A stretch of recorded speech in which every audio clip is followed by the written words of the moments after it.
पार्वती रोने लगी। शिव बोले सारे लोग खुश हो रहे, तू कैसे रो रही, तेरा बेटा तो जिंदा हो गया। पार्वती बोली महाराज आपने मेरे बेटे को तो जिंदा कर दिया, मगर जिस हाथी की हथनी के बेटे की गर्दन तुमने काट कर मेरे बेटे को जिंदा किया है, उस माँ की क्या हालत होगी। एक माँ की कोख खाली करके तुम एक की गोद भर दो, ये कहां का तुम्हारा न्याय है।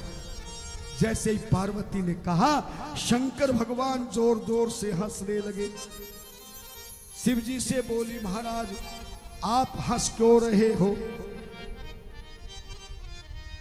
पार्वती से भोलेनाथ ने कहा देवी जब शनि का प्रकोप हो गया तो तूने मंदिर में मेरा ध्यान करके वचन मांगा था कि मेरे बेटे का शनि देव से प्रकोपित इस सिर को हटाकर इसकी जगह पर ऐसा सर लगा दीजिए जो सबसे प्रथम पूज्यवान हो।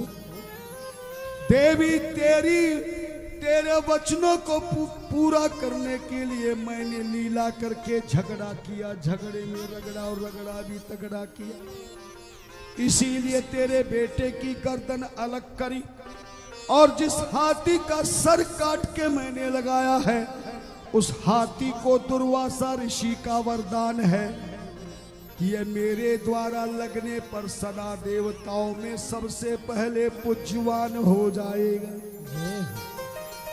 पार्वती ने कहा महाराज ये हाथी कौन है, ये हाथी कौन है जिसका सर तुम लेके आए हो। तब भगवान शंकर ने उस हाथी की कथा सुना। याद से सुनना, समय कम है लेकिन पूरी कथा करूंगा। देखो, हाथ जोड़िए, झोली फैलाइए, गणेश गणपति की कथा है। ये हाथी कौन है जिसका सर काट कर लाए हैं। शिवजी पार्वती को सुना रहे हैं और यही कथा सूत जी महाराज ऋषियों को सुना रहे हैं। शिव ने कहा देवी ये ऐरावत हाथी है। एक बार ऐरावत हाथी पे इंद्र बैठकर पृथ्वी पर सैर करने आया। इंद्र जैसे ऐरावत हाथी को पृथ्वी पर बिठाया, जमीन पे उतरा तो सामने से दुर्वासा ऋषि आ गए जिन्होंने पारिजात फूलों की माला पहन रखी थी। इंद्र ने हाथी ने जैसे ही प्रणाम किया तो संत का स्वभाव है आशीर्वाद देता है और प्रसाद कुछ ना हो तो गले की माला पहना देता है।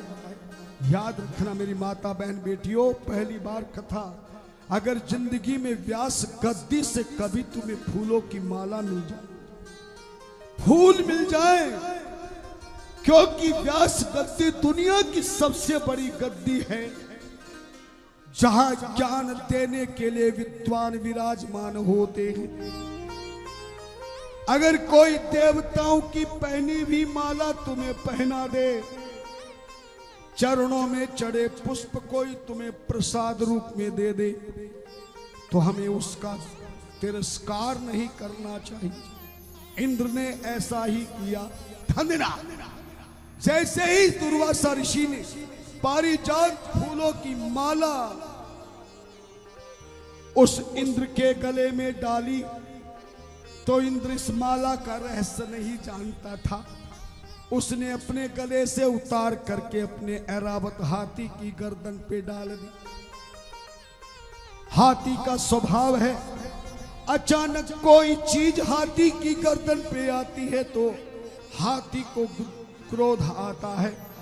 हाथी ने सूंड से गर्दन से माला निकाली और निकाल करके झट से जमीन पे डाली और हाथी ने ऋषि के सामने ही उस माला को पांव से रोंद दिया।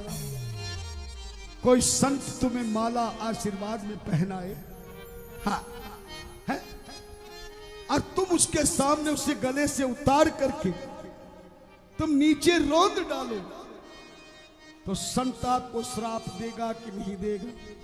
ऋषि दुर्वासा ने श्राप दे दिया। इंद्र तेरा राज राक्षस लोग छीन लेंगे, तू राजविहीन हो जाएगा। ऐरावत हाथी से बोले, तूने मेरी माला का अपमान किया है। ध्यान देना, संतों के द्वारा पहनाई माला या फूल को निर्माल्य प्रसाद कहते हैं। क्या कहते हैं? निर्माल्य प्रसाद। और प्रसाद का अपमान नहीं किया।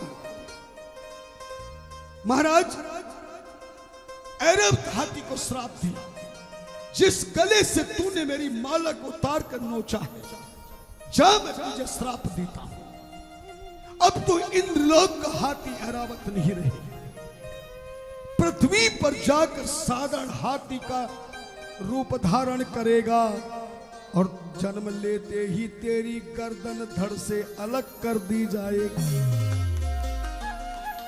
जैसे ही इंद्र और ऐरावत हाथी को श्राप दिया, दोनों संत के चरणों में बार बार क्षमा मांगने लगे। संतों का स्वभाव है, सच्चा संत वही है जो कभी भी किसी को अपराध करते देखकर भले श्राप दे दे, लेकिन क्षमा मांगने पर क्षमा कर दिया जाता है। ध्यान देना, संत हृदय नवनीत समाना, संतों का हृदय मक्खन के समान होता है। महाराज दुर्वासा ने इंद्र से कहा कि श्राप के कारण तेरा राज्य तो अवश्य छीनेगी, पर जा मैं तुझे वरदान देता हूं। हम जैसे संत परमात्मा की प्रार्थना करेंगे और भगवान अनेक रूप धारण करके अवतार लेकर राक्षसों का संहार करेंगे, तेरा राज्य दिलाएंगे। ऐरावत हाथी से बोले, ऐरावत हाथी से बोले, मेरे श्राप के कारण तेरा जन्म हाथी का होगा, मगर जिस संत की माला जिस जगह छू जाती है वह शरीर पारसमणि के समान हो जाता है।